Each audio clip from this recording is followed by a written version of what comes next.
Welcome to the Sandpit Startups podcast, where we journey into the minds of the brightest and the best the region has to offer. We're here to connect the entrepreneurs in the studio with the entrepreneurs listening at home, and we sincerely hope the next half an hour educates, motivates, or inspires you. And if it does, you know the follow button is. Today we have on the show Bianca Gracias, who's the managing partner of Crimson Legal, which provides premium legal solutions to startups. Today we'll talk about the common issues, the legal landmines that startups tend to overlook, and also touch on topics such as corporate governance, term sheets, and also intellectual property. Apart from this, Bianca is also a mentor in different organizations. So get ready for this Law and Order episode with Bianca, where we talk about her expertise and experience with startups. Thank you, Bianca, for joining us. You're very welcome. Thank you for having me. Our pleasure. So Bianca, tell me, what's the typical difference between a startup agreement and one that you would find in a corporate environment? Wow, that's a question I've never been asked before. To be very honest with you, it's such a simple question, yet a loaded one. So I think I need to tread carefully when I respond to that.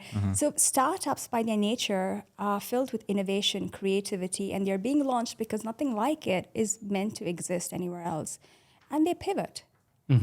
So these are main characteristics or elements that you will find in contracts like theirs. Typically, depending on the nature of the contract won't be for a longer term, very long, as opposed to your traditional contracts, because they want to allow scope and room for the startup to grow, for the startup to evolve, to pivot, and maybe the startup business model could change. That is not typical in your traditional contracts. So in your traditional contracts, they want more longer guarantees. They want you to stay in the same business model for a longer time. So startups have a very compact agreement, typically most of the time, shorter periods. Again, it depends on the transaction. If you're talking about a joint venture, it could be for longer. But if you're talking about a vendor-client agreement, it could be for shorter. So they are very, very different as far as the commercial terms go, as far as the structure goes. If you look at it from a legal perspective, even the legal risks involved, completely different. So do you see like a lot of on-the-fly amendments as the startup progresses? Absolutely. Depending on whether they pivot, whether they change their products, Right. whether they change the collaboration style, the type of partners they bring in, the type of investors they bring in, they could absolutely change the contracts completely 360 degrees. So usually the challenges that startups face would be, first of all, to decide the space that they want to capture, right? So there are many opportunities in terms of free zones which provide the activities that they would like to work in. Could you talk about the journey that these startups usually look at, and they tend to mistaken, let's say, a particular free zone is well suited, but it might just not be the case? So setting up a company and setting up a startup in particular is a minefield. Why it's a minefield? Because you've got so many options when it comes to the UAE. You've got over 65 options to choose from. 65, okay. Yes. And how you select the right free zone, the right regulator, depends on really your demographic, on your business activity, what you want to do, where you want to go 5 years from now. The biggest mistake startup founders make is they go for the cheapest option. The number one thing you could do to prevent that is have a business plan in place. So you know exactly how much you want to spend, what is your business activity now, and what do you plan to do 5 years from now. Based on that, it is advisable to set up your operating entity, which is the entity that will actually run your proof of concept, get your first demographics, get your first client agreements in place, get in your revenue, etc., and then move on to structuring your holding company. Mistakes a lot of founders make as well is they set up operating entities in Sharjah, in Dubai, in Abu Dhabi, because they want to capture the market. And then they want to go to Saudi, and then they want to make it global. And that's the biggest mistake I say to founders. Curb your costs. Don't invest in incorporating entities if you don't have proof of concept yet, if you don't have investors. Get your proof of concept right first with the first operating entity, then gradually scale and grow depending on what your runway is, whether you've got an investment, what stage you think you want to go at. Increase your demographics slowly but surely. I think the biggest risk is just not having a business plan. If you have a business plan as a startup founder, then you know exactly where you're going. Yeah. Right. I think perhaps like the first time round entrepreneurs don't put too much focus onto the legal side of things. Mm-hmm. So they kind of just get going with the business. I know particularly myself, that was kind of the way I did it. I just kind of went ahead with it. And then when it became relevant for me to like set up all these contracts and all these policies and things like that, then I did it. But I can imagine that would hinder some startups later down the line. What would you perhaps tell a starting founder that they initially need to consider when starting up? Well, first, don't be scared to go meet a lawyer. Mm-hmm. I always say it's cheaper or even possibly free to meet a lawyer before you fall into any kind of legal trouble or before any legal risk hits you. It's critical to understand, especially if you're trying to be innovative with your product or service, what are the regulatory hurdles that could apply to you? Right. What laws govern you?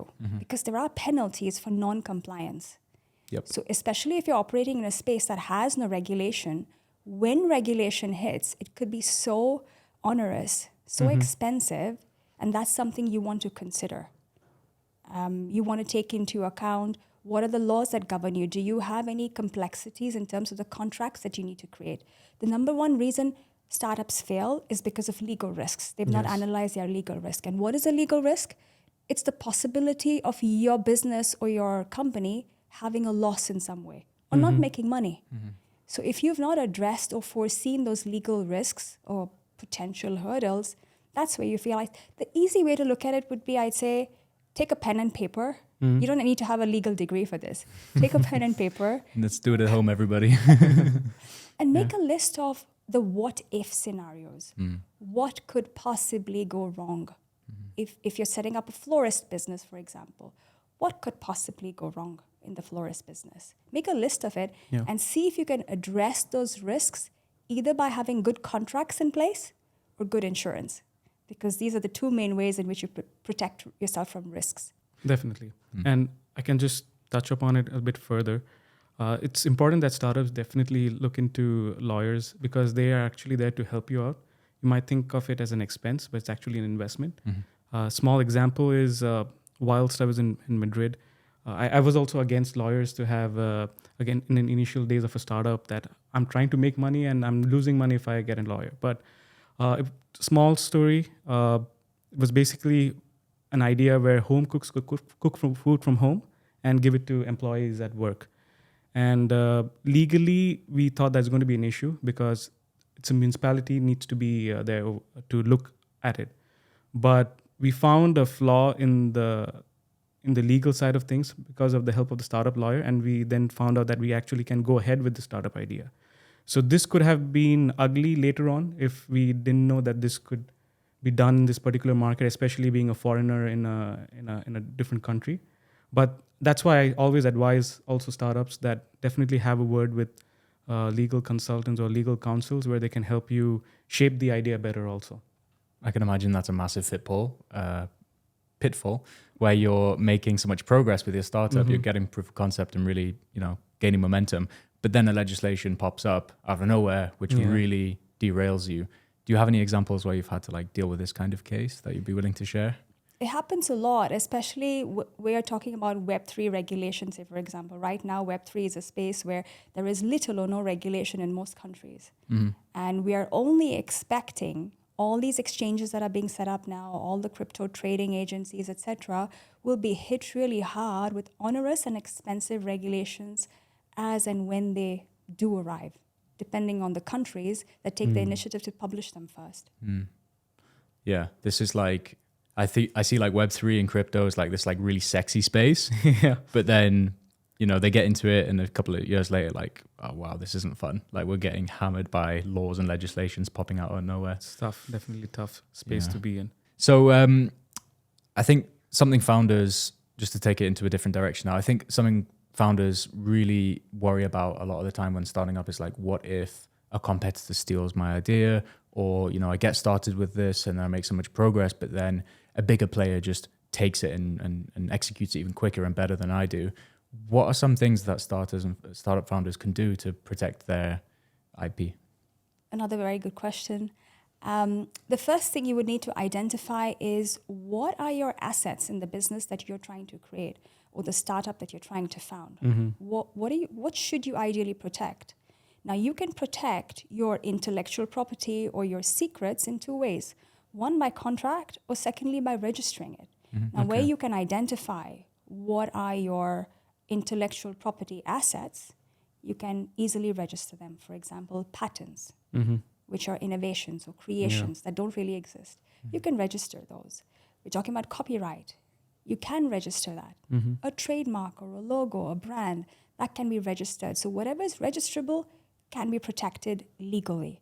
But what about the information that cannot be registered? For example, confidential information. Things that are specific to your business. Yes. The best way to protect it is through a confidentiality agreement. Now, it is very critical to know exactly who you're signing a confidentiality with and what you're disclosing to them. I would say, as a founder of a startup, if you've got innovation in your business, you've got really critical information, try and disclose only as much as information as you need to disclose to the recipient. And if you have trade secrets, for example, a lot of restaurants have trade secrets for their recipes. Yes. Yeah, even the Krusty Krab. So you'd want to protect your trade secret with a confidentiality agreement that runs into perpetuity, unlike any other confidentiality agreement. And that's something startup founders forget. So if you have a trade secret, you really can enter into a confidentiality agreement that runs into perpetuity, and you can prevent somebody from disclosing it to other individuals. Okay. And in all seriousness, you will, in case of a trade secret, have to include in your confidentiality agreement something that we call pre-estimated liquidated damages, i.e. how much is your trade secret worth, and the breach of the agreement would cost you X amount of money, typically running into millions, if it were breached. That's interesting. That is interesting. But sometimes, for example, if I'm a founder, I want to go to an investor. But you have to sometimes mention everything that you have, because the investor would have perhaps an analyst for the whole due diligence process. So they'll look at certain agreements between the founders, but they'll also look at the intricacies. But then do we, as a founder, need to have confidentiality agreements with the investor also? Because otherwise it might be a long process to just get the interest of investors.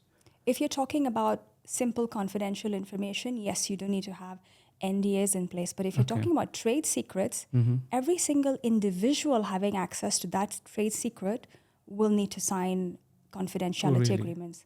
And the confidentiality agreements for trade secrets runs into quite a few pages as opposed to a normal NDA. And you do have to keep a ledger of all the individuals with their addresses and details, who that information is disclosed to. So the way you treat normal confidential information, which you can disclose to investors, analysts, vis-a-vis holding on to trade secrets, is very different. And typically in due diligence processes, we don't want to disclose trade secrets. Okay, so this is something that the founder should keep in mind. Definitely. Because there are angel investors and then there are VCs. So sometimes as a founder, I might be more gullible if a VC comes in because you want to have a strong name on, let's say, your presentation deck to mention to other investors in the whole fundraising process. So they should safeguard themselves with the trade secret agreement that you mentioned, apart from the usuals, which is the confidentiality agreement with the investors. If you do have a trade secret as a startup founder, I recommend not disclosing it in the due diligence phase. Okay. Because the due diligence phase does not guarantee that you're going to sign up with that investor or the investor is going to invest in you. When they become an owner, depending on the relationship you have and who owns the trade secret, you can choose to disclose it, but not during the due diligence phase. Wow, that's a tough area to navigate because it's such a gray area. You want to tell the potential investor as much as possible in order to convince them, but not too much, obviously, because it could be letting out some trade secrets. Yeah, scary. Yeah, but first-time entrepreneurs usually fall into this trap because they are very enthusiastic, passionate. They want to make their startup work in any means and any way. So they perhaps might disclose more than they need to in order to probably secure investment and so that they can see their brainchild actually walk. But it gets difficult and tricky. And that's why, again, the point to have a legal advisor definitely helps. There are many pitfalls when it comes to investors, I have to say. And just another point would be usually, let's say a startup tries to do this under the radar. They don't form a company, but they just started out, let's say from a WhatsApp group or marketplace, let's say. And they get good enough traction. And then they go to an investor. But I feel that for the due diligence process, they need to have certain terms or certain agreements in place. Otherwise, they won't be considered a startup. So, of course, first would be to have a company formed. But could you just, let's say, name a few that they should have before they go to an investor with, like a founder's agreement? You mentioned the confidentiality and maybe anything else. Right. So depending on what type of investor you're going to, the complexity of what you need to have would vary. So if you're going at seed or early stage to an angel investor, for example, angel investors typically, depending on how sophisticated they are, they may only ask to see your license. And they may want your company to have a bank account where they could transfer you the investment, the seed investment. However, if you're talking about a VC, they would expect to see a data room, which is an online cloud folder or a platform, perhaps even in OneDrive, Google Drive, or Dropbox, or a paid platform where you have all the folders of every document you've ever signed up. All your legal incorporation documents should be properly saved and stored, contracts with vendors, suppliers, product developers, etc., all your employee contracts, lease agreements. VCs would expect you to have a proper data folder with all the information that they could access for the purposes of due diligence in order to ensure that you're investable, if you will. And it's easy access also with having everything in one space. It does. It also gives assurance to the investor that you're organized.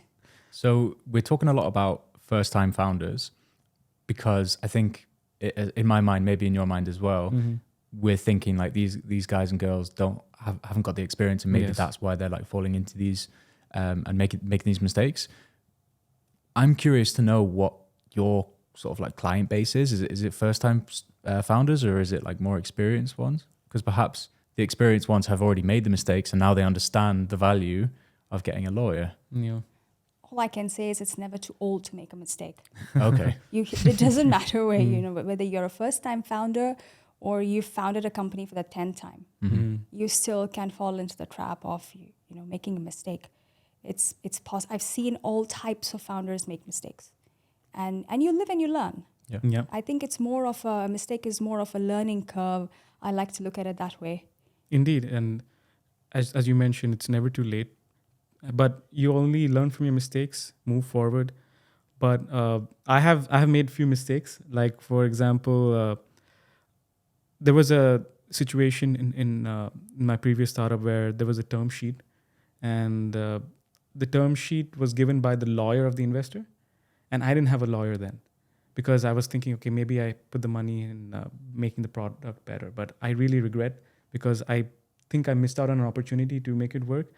Do lawyers actually engage in the term sheet aspect of things also when working with the founder, or is it just with the intricacies of, okay, these are the activities you can do and these are the probably profile that you need to stay under?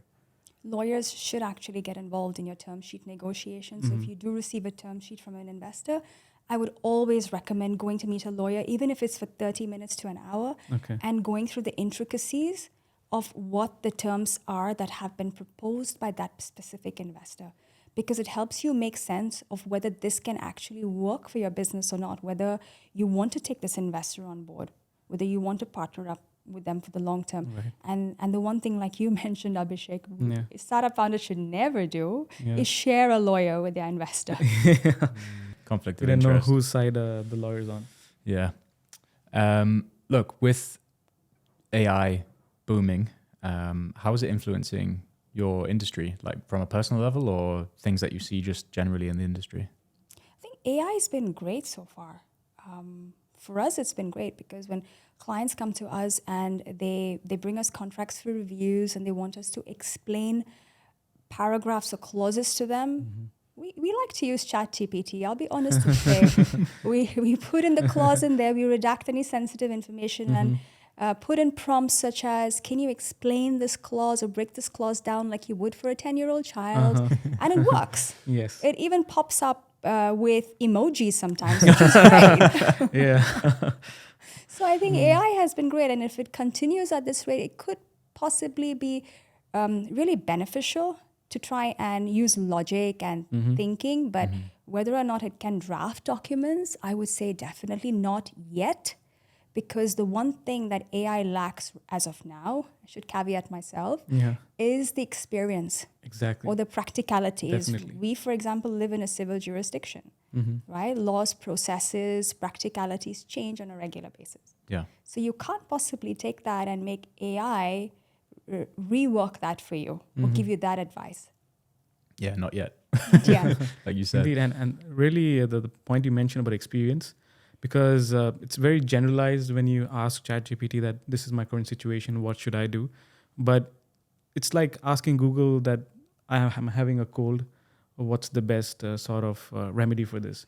But sometimes you need to go to a doctor because your cold could be something serious, or it could be something that you're overlooking can lead to something serious.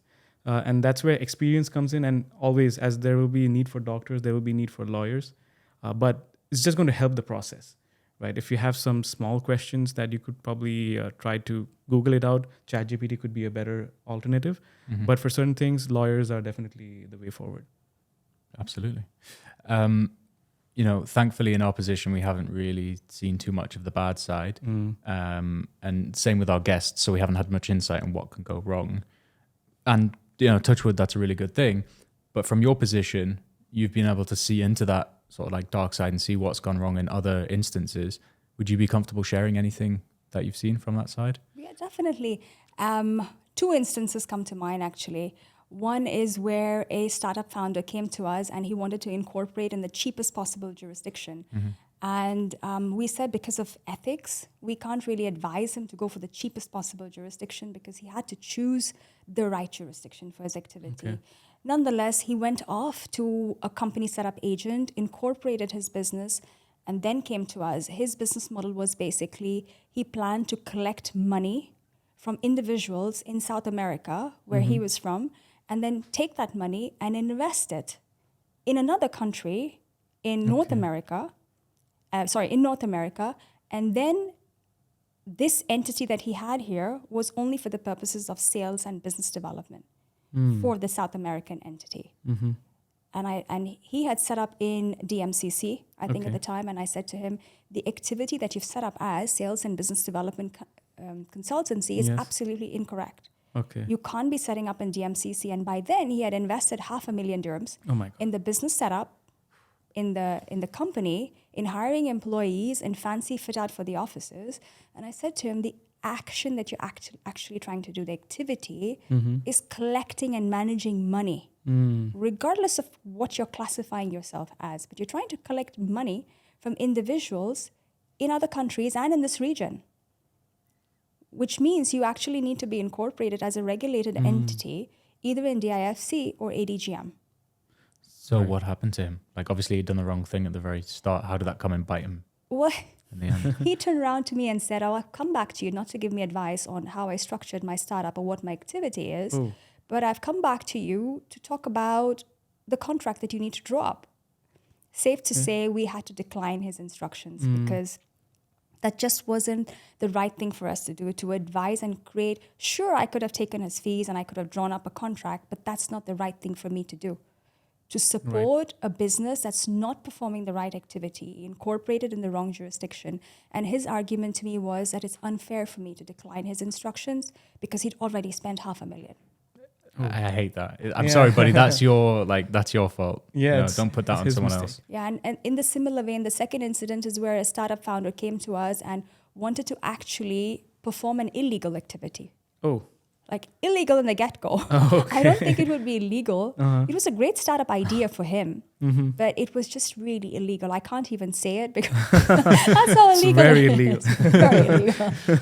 And I said to him, well, in no country will this be an activity that will work. You will not get an activity that will allow this to fly. And he just walked off in a huff because he wanted us to advise him on a structure that could work with a simple business activity like e-commerce. And I just said to him, it's just not going to work. What you're trying to do is illegal. So either you get arrested or I do, and I definitely don't want to. Yeah. That strikes me as funny, as like someone that's clearly doing something illegal just comes to a lawyer. It's like some Better Call Saul type stuff, And just validate for me in some shape or form. Yeah. So typically, like the most exciting thing for a founder to happen is them getting invested. Yes. So when the opportunity presents itself, it's something that founders like want to jump at. That could be quite risky, surely, if you're like not doing all the due diligence on that investor. Has there been any situations where, you know, there's been a mistake made because there hasn't been the right caution taken? Hundreds, but we run out of time if I have to run through all of them. Okay. But two very quickly come to mind. One where a startup founder rushed to create a startup, a holding company for his startup. One where a startup founder rushed to create a holding company for his startup and forgot to take into account that if he's incorporating in the US, for example, Delaware in particular, Delaware is subject to taxes. Yes. Delaware is also subject to securities law that you have to take into account. You can't just go and fundraise. It's a regulated activity over there. But in the UAE, for example, those types of regulations don't exist. So the biggest mistake he made was going and trying to raise funds without seeking advice from a lawyer. In worst case scenarios, you could be fined. Other worst case scenarios in such jurisdictions, you could also have to return the money. And there's nothing more painful than that for a startup founder. Yes. And secondly, whenever you're trying to bring on investors on board, do your due diligence on the investor. Just because they say they're giving you money doesn't mean they're legit. Right. I have a live case right now where I'm dealing with a startup founder who's got a letter of intent from an Asian investor. The letter of intent, to be honest with you, looks more like a shoddily drafted board resolution with a copy-paste stamp On of a an napkin? organization. Like written on a napkin? We've tried to look up the individuals in that particular fund, the investment fund, but we can't seem to find them anywhere on any of the social media platforms or even on the internet. They just don't exist. So due diligence, I think, of the investors is key. And in this particular case, the investor has asked for a bond. So they've said, give us a bond so we can invest in you. So That's not how it works. so if you're a founder looking for money, you typically should not have to pay to get money. That's quite opposite. Red flag, big red flag. Big red flag. And as you mentioned, it's important to do the due diligence on the investor, because the investor, a genuine one, would do the same, that they'll leave no stone unturned because it's their money that's going in and they have people to answer to in terms of returns. So they will do a due diligence on the founder, their background, probably ask a few people perhaps.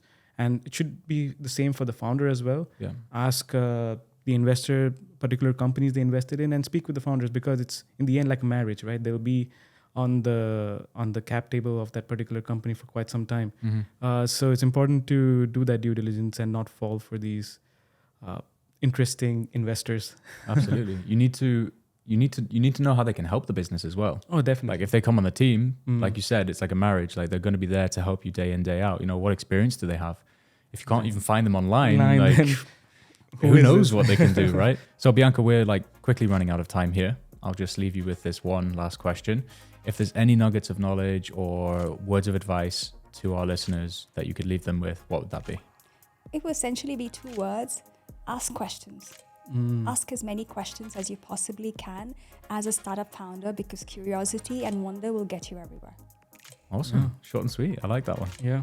Or the other two words could be Crimson Legal also. Yeah.